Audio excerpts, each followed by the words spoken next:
ও যুবক, আজকে চেয়ারে বসিয়া কথা বলা আমার এলেমের যোগ্যতা হয় নাই। আমার মা বাবার চোখের পানি আর দোয়া, তুমি আজকে পরীক্ষায় ভালো নাম্বার পেয়েছো, আল্লাহর কসম মা বাবার দোয়া ছাড়া পাও নাই।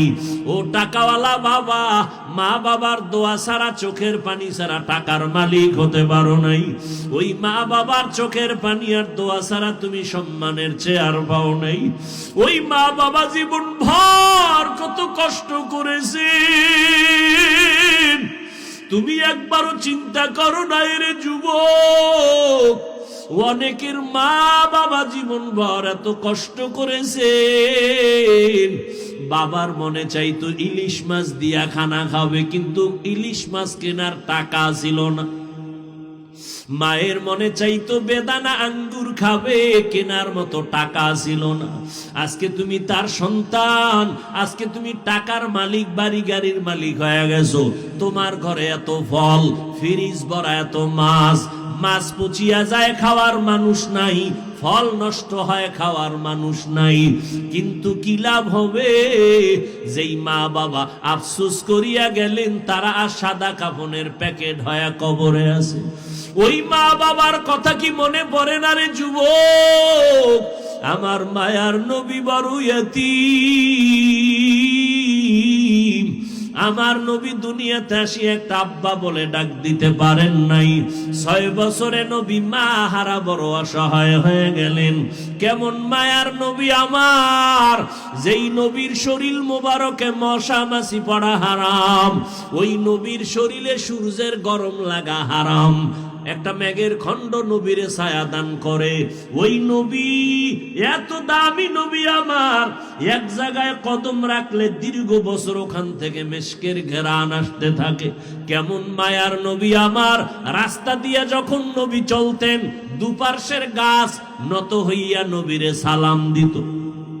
কেমন মায়ার নবীরে বাবা, ওই নবীর শরীরে মশাও পড়ে না, মাছিও পড়ে না, হারাম। কিন্তু সেই নবী তোমার আমার জন্য জীবনটা বিলাইয়া দিলেন।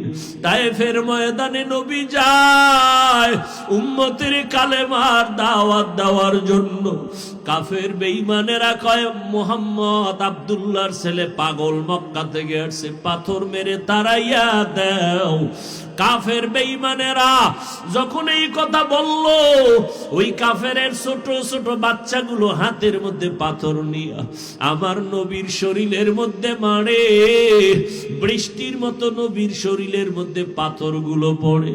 যেই নবীর শরীরে মশা মাছি পড়া হারাম, ওই নবীর শরীরে পাথরগুলো বৃষ্টির মতো পরে রক্ত বের হওয়া শুরু হয়ে গেল। মায়ার নবীর রক্ত মোবারকে জুতা আটকাইয়া গেল। আমার নবী কাঁদে। আমার আল্লাহ কয়, জিবরাইল যাও, আমার নবীর কান্না বরদাস্ত করা যায় না।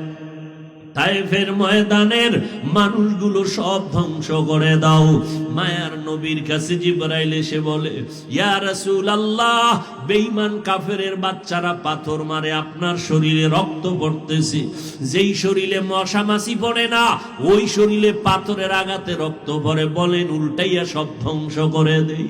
মায়ার নবী কান্না করে বলে, না না, এদের মারবা না, এরা আমাকে চিনে না। আমি কেমন মদিনার মক্কার একজন এতিম সন্তান। তায়েফের মানুষ জানে না আমি বড় ইয়তীম, আমি বাবার চেহারা দেখতে পারি নাই। 6 বছরে মা হারা বড় অসহায় হয়ে গেছে। ও যুবক, ওই মা বাবার দোয়া ছাড়া কোনোদিন সফলতা হবে না, আল্লাহর কসম। ওই মা বাবারে যারা কষ্ট দিয়া কাঁদাইছো, ওই মা বাবার তাড়াতাড়ি পায়ে হাত রাইখা ক্ষমা চাইয়া নাও। মা বাবা দোয়া না করলে আগাইতে পারবা না রে বাবা। যার মা নাই, যার বাবাও নাই, আল্লাহর কাছে দোয়া করো, কান্না করো, কবরের কিনারায় জিয়ারত করো, কান্না করো।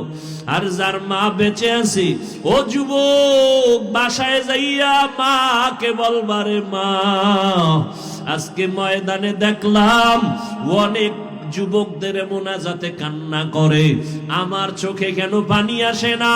আমার গুনার কারণে বুঝি আমার আল্লাহ আমার উপরে বেজার।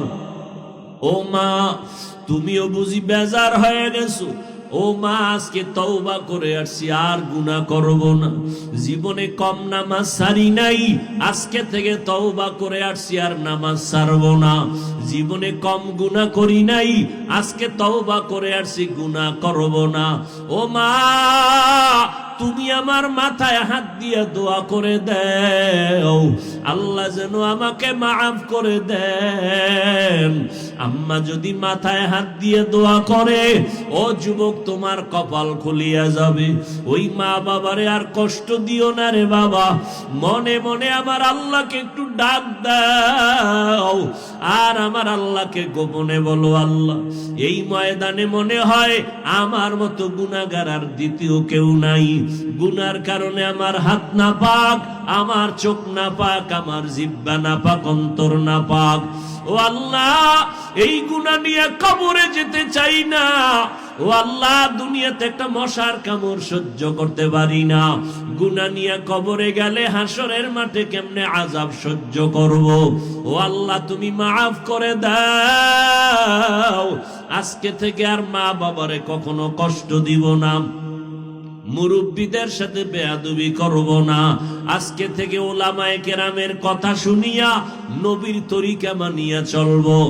আর কখনো গুনার কাছেও যাব না, বেপরদায় চলবো না, দাড়ি আর কাটবো না, নবীর কলিজায় সুন্নাত জবাই করে আর আঘাত দিব না।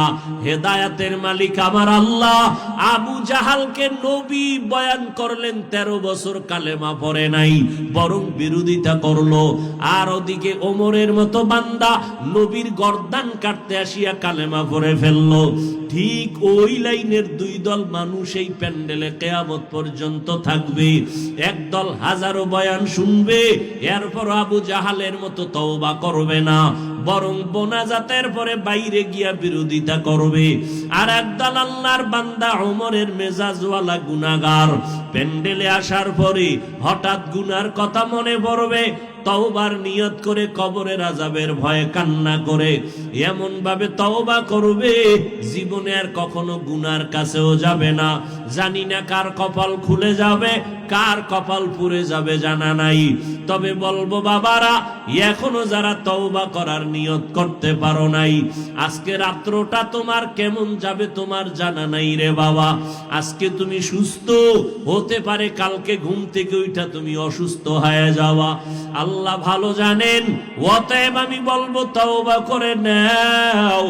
স্কুলে পড়ো, কলেজে পড়ো, চাকরি করো, ব্যবসা করো, কোনো বাধা নাই, তবে তওবা করে নাও।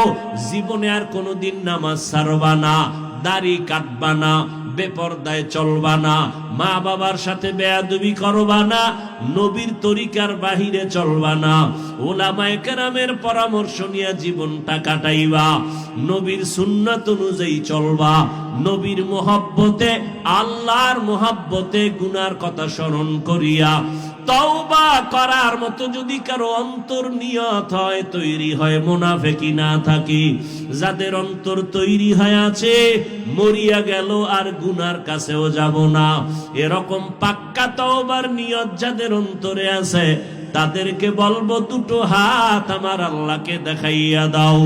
আয় আল্লাহ, হাতগুলো কবুল করে নেন, তওবা কবুল করে নেন, তওবার উপরে মজবুত হইয়া চলার মতো আমাদের তৌফিক দান করেন। আমিন। আলহামদুলিল্লাহি রাব্বিল আলামিন।